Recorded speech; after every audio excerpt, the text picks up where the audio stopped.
How do you tell if someone is rich? Speaking of which, what's the first thing that you do when salary hits your account? Why are you doing a job you're doing? Why are you earning money in the first place?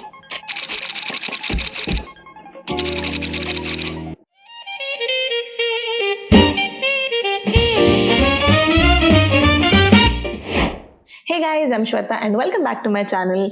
So last week I decided to make some decisions regarding money, and this is why I gave this book another read, because when I first read this book back in 2021, I wasn't making much money and then most of the concepts just went straight over my head.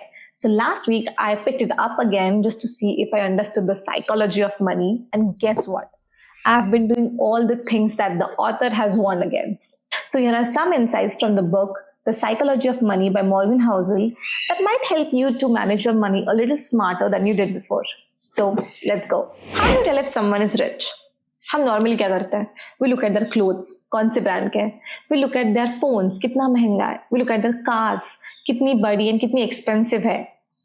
But wait, does owning all of that really make that person rich? Have you noticed how Mark Zuckerberg is rarely seen wearing any designer brands, but almost always wearing simple casual t-shirts? You don't look like you're buying really expensive clothes. No, I'm not buying really expensive clothes. No, I have a little one-bedroom apartment with a mattress on the floor. That's where I live. Because these billionaires know that wealth isn't about showing off. And that is the difference between being rich and being wealthy. A rich person might spend his money buying expensive phones or latest cars. But a wealthy person is more likely to save that money, invest that money, and buy assets like gold. So at the end of the day, all comes down to the mindset, how a person thinks about money and what he chooses to do with it. So after realizing all this, I made my very first decision that I'm going to stop trying to look rich and focus more on being wealthy. How we think about money and being rich isn't random. It is heavily influenced by the circumstances and our surroundings. And our society has already set some absurd standards. And इसमें हमारी कोई गलती नहीं है, because here's what we've been taught all our life, to look at others and learn. वो देखो शर्मा जी का बेटा, उसको 90% आ गए. वो देखो शर्मा जी का बेटा, उसको MNC में जॉब लग गई. ओ उसने कार ले ली, ओ उसने घर ले लिया. So somewhere along the way, the learning quietly turned into comparing. And before we even realized it, we were competing when there was absolutely no need to. So हम लोग क्या देखते हैं? We look at the branded clothes, the expensive phones, and the luxurious cars. And what we fail to notice is the debt, the liabilities, and the monthly expenses that come with it. So after realizing this, I made my second decision. I changed one habit immediately. I stopped comparing myself and my situation with others. One of my favorite sections in The Psychology of Money is where the author explains the difference between getting rich and staying rich. अभी आज के date में earning money is not that difficult, but managing it is something that we still struggle with.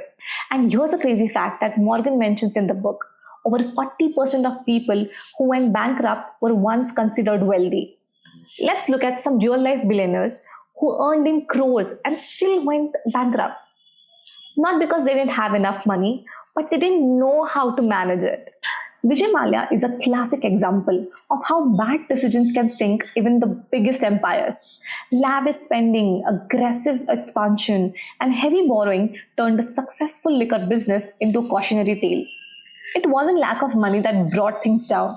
It was overconfidence, poor financial discipline, and risky choices made at the wrong time. Another example is Anil Ambani.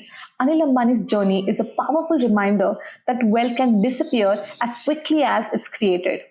Ambitious decisions and financial risk, when not managed carefully, can slowly unravel even the largest, biggest empires. Now, don't confuse income with wealth. Just because हमारा विजय माल्या जैसा कोई business नहीं है, doesn't mean that the theory does not apply to us. Because the lesson is simple. Money doesn't disappear because you earn less. It disappears when the decisions are made without discipline. And that lesson matters whether you're managing crores or you're managing your monthly salary. Speaking of which, what's the first thing that you do when salary hits your account? करना क्या है? Weekend के plans बनते होंगे, shopping cart खाली होती होगी, and then all the little things suddenly requires a celebration. I know, I can understand. But the real question is, how many of you actually set aside some savings before the spending begins? And moreover, how many of you actually have an emergency fund? Because salary isn't just meant to be spent, guys. It's meant to be managed. This is what the book teaches.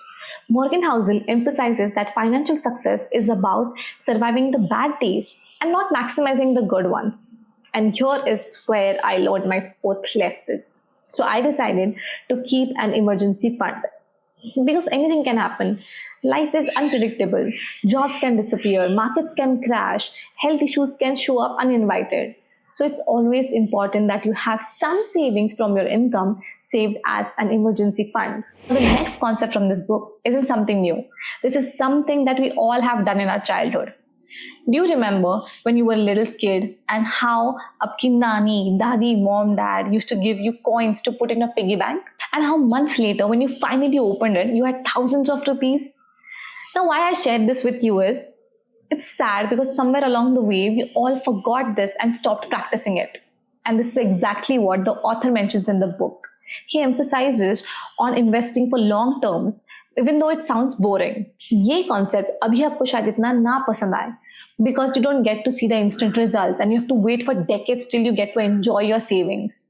But you'll be surprised to find out what a fortune you've saved without even realizing. Now let's get a little personal for a moment. Let's ask ourselves a question. Why are you doing a job you're doing? Why are you earning money in the first place? Because back in college, we all had plans. I'm sure हर किसी ने ये खुद को बोला होगा that once I start earning, I'm going to live my life to the fullest. I'm going to buy more things. I'm going to relax more. I'm going to do this, do that. मतलब मैंने तो सोचा था कि मैं जब job करूंगी, मैं पैसा कमाऊंगी, तो I'll buy this, I'll buy a guitar, I'll learn new language, etc., etc. So I had all my plans laid out, and I'm sure you had yours too. But take a look around. Is that really happening? Are you actually living the life that you wished for? Or you're just, working through the weekdays just to squeeze happiness into weekends? Somewhere between the salaries and the EMIs, I think we all forgot why we wanted money in the first place. And here's the final lesson that I learned from the book. The hardest financial skill is knowing when to stop. Author wants that the pursuit of more can destroy what we already have. So this is why I decided that I'm going to stop obsessing over money. I'm going to start doing all the things that I've always wanted to do. That's it, guys. This was my take on this book. I'm sure ये video देखने के बाद आपको थोड़ी clarity जरूर आई होगी. And you too will focus on being wealthy rather than being rich. So thank you guys for watching till the end. If you liked this video, please give it a thumbs up. And if you want to watch more videos like this, please subscribe to my channel and see you in the next video. Bye.